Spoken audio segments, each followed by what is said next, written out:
GKFX Prime presents the Market Analysis Webinar.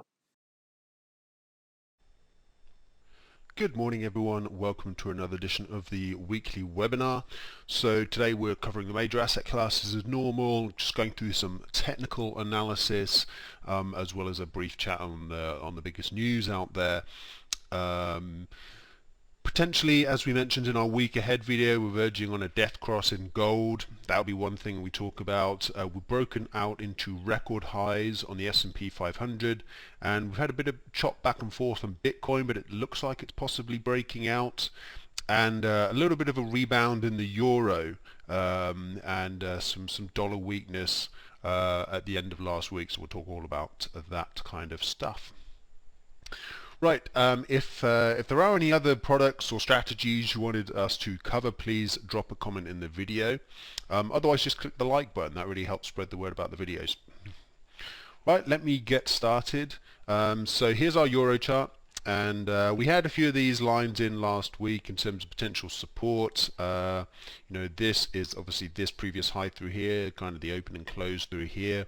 There's also one lower down through here, which is kind of this peak. These two, I haven't drawn it perfectly, but you get the point. So this was a pretty critical and clear area of former resistance turned support, and you can see that we've had a nice little bounce as of Friday.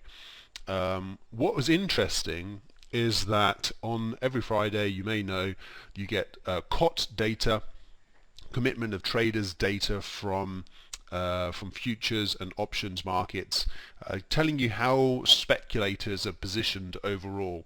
And so what had actually happened in the last week through Wednesday, I believe they stopped the counting, is that as you might have imagined, with this down move in the euro, the number of speculators who are net long the euro actually dropped off quite a lot. It was down over 20,000 contracts, taking the net position from about 160 down to 130 or something or other.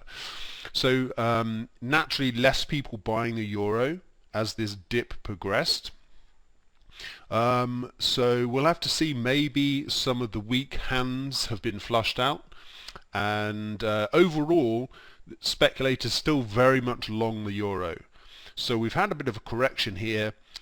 If you take that information that overall the big hedge funds, the commodity trading advisors, etc., the big money are still overall bullish on the euro, then it's it's interesting to look at this bullish engulfing candlestick and think, well, maybe maybe this could be the start of something. Even if we don't take out the old high, there's enough bullish force behind the market that could add some strength to what has been just a one-day rebound so far. We can see on the chart that 120.40, these previous highs here, is resistance. So potentially in a nice spot to we broke support, tested support, potentially in a nice spot here to resume the downtrend. But what I'm saying is, because the market is positioned bullish overall and we've just bounced off a major support, it's possible that we actually bust through this line. So need to be a little bit cautious here. There is an opportunity for a market to resume its selling, but let's just see how we operate around this line, around this kind of 2040 mark. Okay, moving swiftly on to our next major currency pair. Let's have a look at the daily chart here. So this is kind of as I mentioned things last week, and we haven't really, the point being with all these lines here, I can actually remove them, is that basically we are making steadily higher highs and higher lows, and even with all that big pullback in the euro, the pound has held on, and this is actually almost a bullish sign for the euro in itself. The fact that the pound just really hasn't sold off.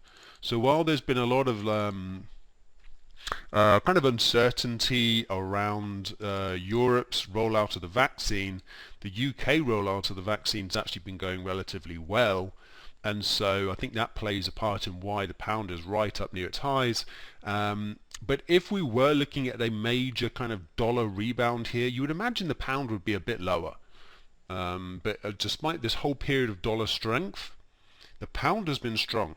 So you can almost say that maybe this wasn't dollar strength that's been going on. The dollar is still weak, but it was just some euro weakness coming in because of the, the really poor mishandling of the vaccine rollout in Europe.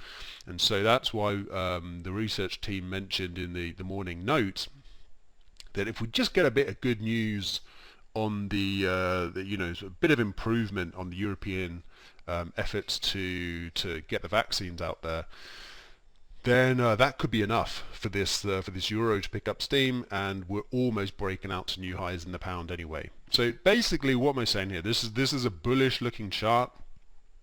You don't necessarily want to be buying right at the highs here. You'd basically be buying into resistance.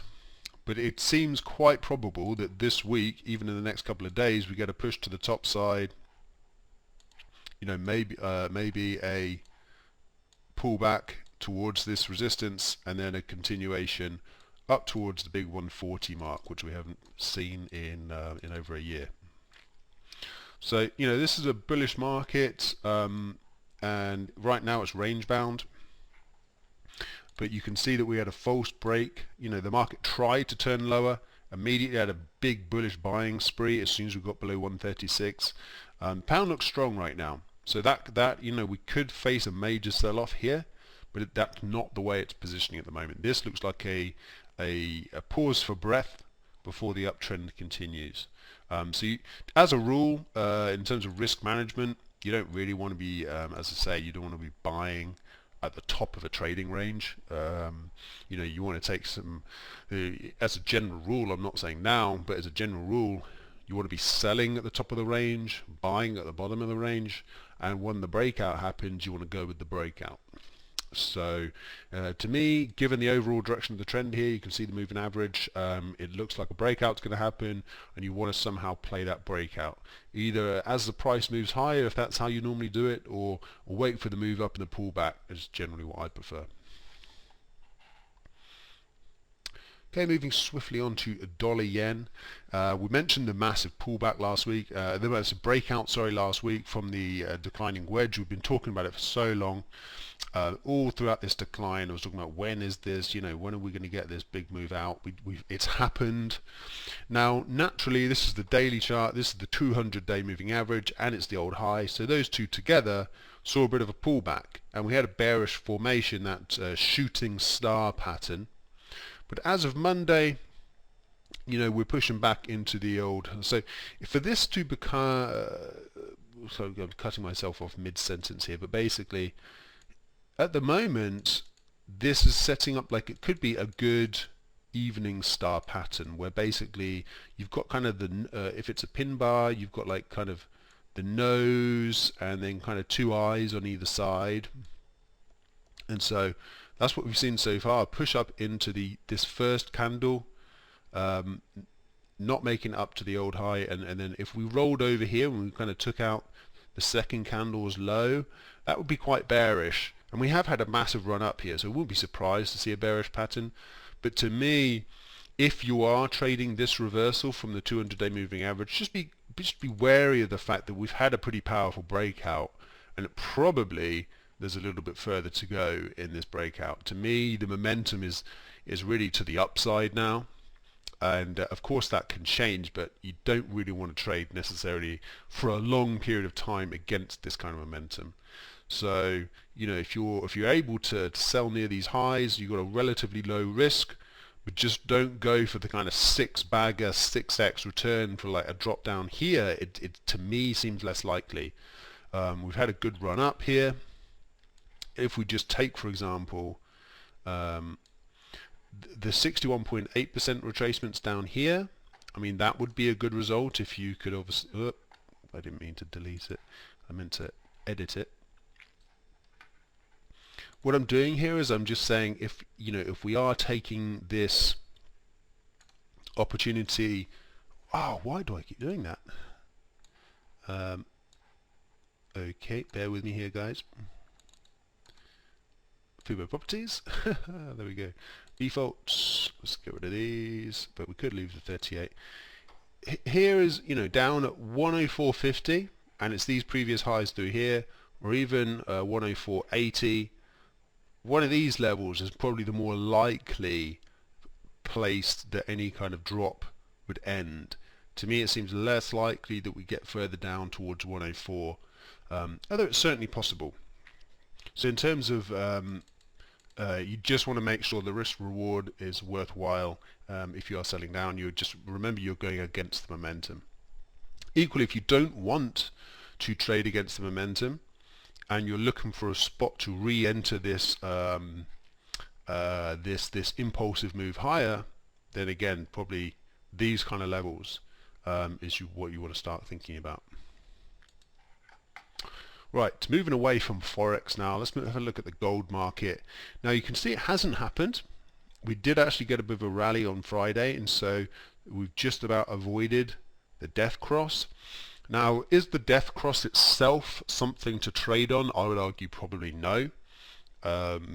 Oftentimes you'll see a death cross and then you'll see the market rally for a few days.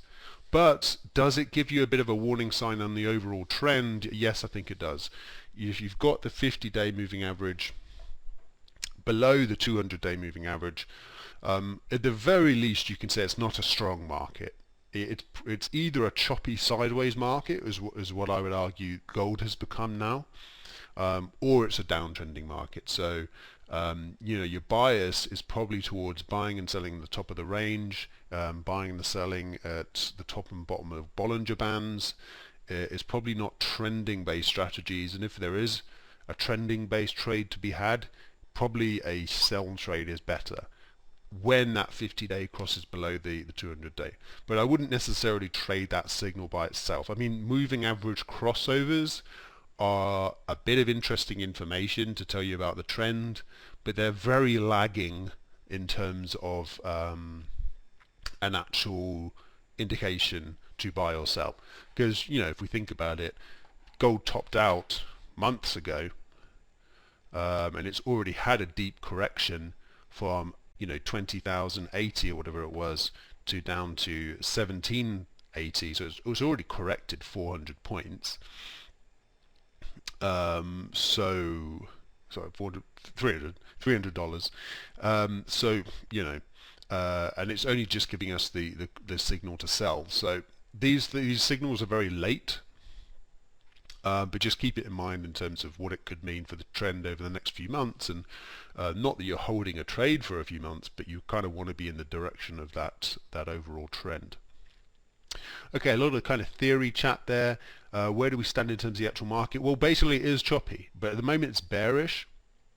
I mentioned last week that we were double topping there, and it turned out to be a very soft week for gold. We didn't have a single up day except Friday.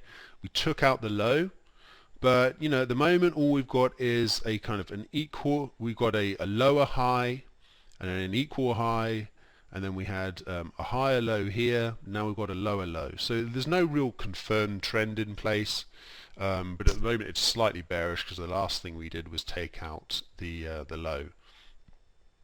So look for opportunities at that old low again.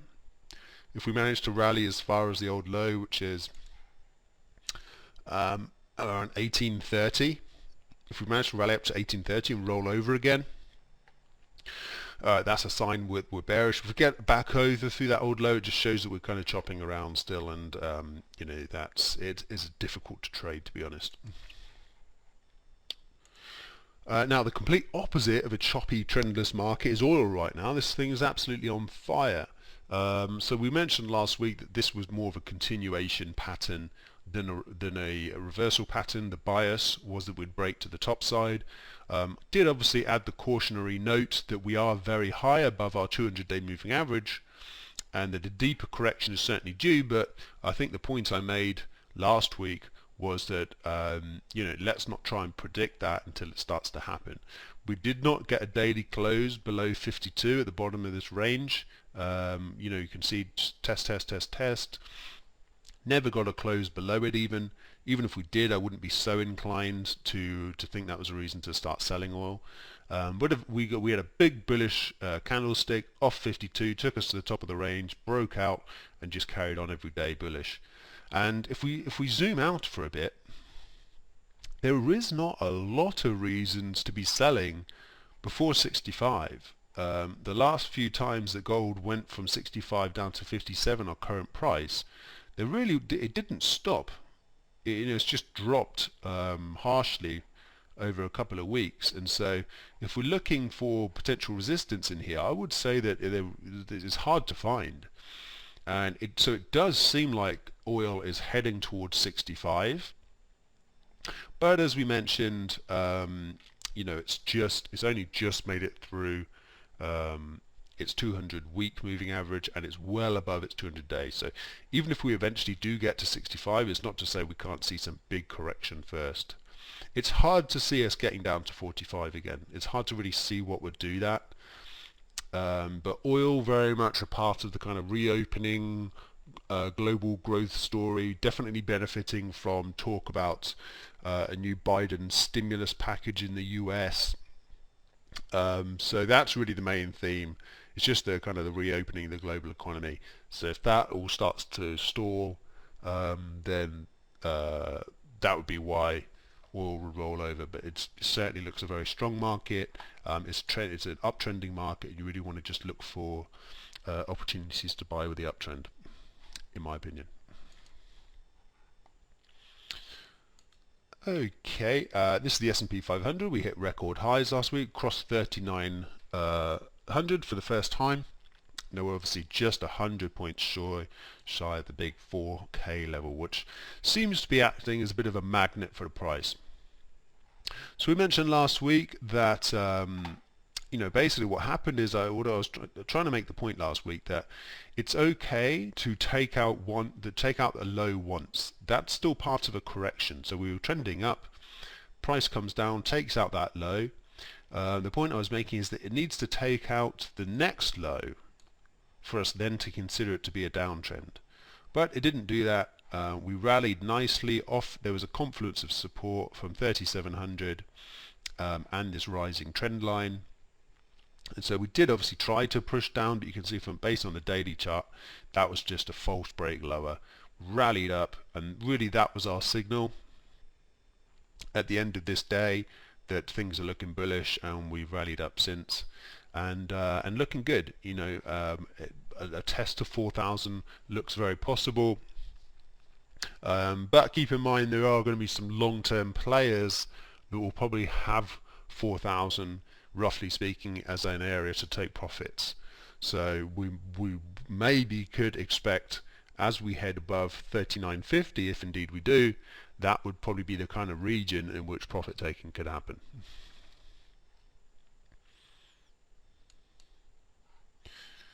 Well, in terms of playing this, again, we're kind of, you don't necessarily want to buy at the highs, but some sort of pullback to those most recent highs could provide some kind of opportunity. If we get back below those highs, to be honest, I'd be a bit hesitant because it would almost feel like a false breakout. So I think we want a bit more progress higher and then a pullback as the ideal entry point. And last but not least, here's Bitcoin. This is the 4-hourly chart. You can see that let me have a look at the daily chart first. So we made a lower high after topping above 40,000 for the first time. But we didn't make any proper lower lows. We basically didn't close below this previous low. We basically held on to 30,000. And we talked about that last week. The 30k seemed to be holding. Then we had this very bearish looking candlestick, but there was just no follow through on it. So we rallied up, we dropped down, but just the next couple of days we had bullish price action, which was a positive sign, and then we held up above this rising trend line. We tested the old high, we pulled back to this kind of rough speaking trend line. pulled back again to the trend line, and now we're breaking out above. So this looks pretty constructive.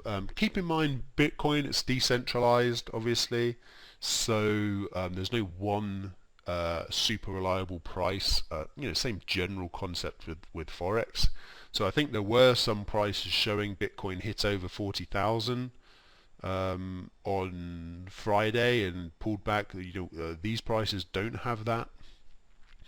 But nonetheless, you can see that the picture looks kind of strong. We held on to the lows, held on to the 200 period moving average on the 4-hour chart. We're breaking through making higher highs. So it looks like a test of the old high at least is on. And remember, there's predictions out there of 100,000 Bitcoin. So right now it looks like the market wants to push up through 40,000. If we start seeing some momentum through 40,000, it looks like 50 would be next, and people have 100 in their mind. So it's not going straight there, but it still remains a bullish market with a lot of kind of bullish predictions for even the price doubling.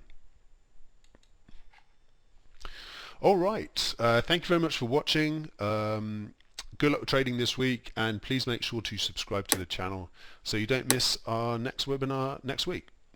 Thanks everyone.